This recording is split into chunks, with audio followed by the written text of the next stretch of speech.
কেমন আছে না নাই? আছে আছে না? এটা আল্লাহর পক্ষ থেকে ফয়সালা হয়।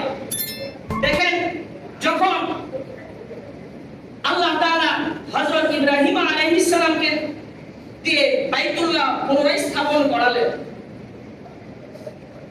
তখন আল্লাহ তাআলা ইব্রাহিম আলাইহিস সালামকে ঘোষণা করলেন, وأذن في الناس بالحج يأتوك رجالا وعلى كل ضامر يأتين من كل فج عميق।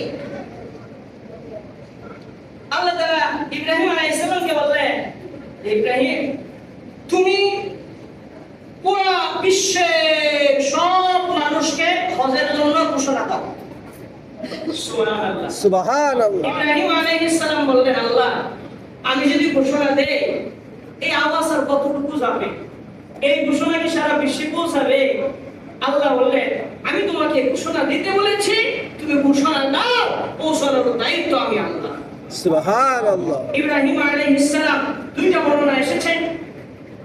ইব্রাহিম আলাইহিস সালাম আল্লাহর এই কথা শুনে মাকাম ইব্রাহিমের উপরে দাঁড়ালেন। আরেক বর্ণনা আসছে আবু কুবাইস পাহাড়ে দাঁড়ালেন। দুইটা বর্ণনা আসছে। দাঁড়িয়ে ইব্রাহিম আলাইহিস সালাম হজের ঘোষণা দিলেন। যখন হজের ঘোষণা দিলেন, হজের জন্য আহ্বান করলেন, তখন আল্লাহ তাআলা ওই সময় দুনিয়াতে যারা ছিল, যারা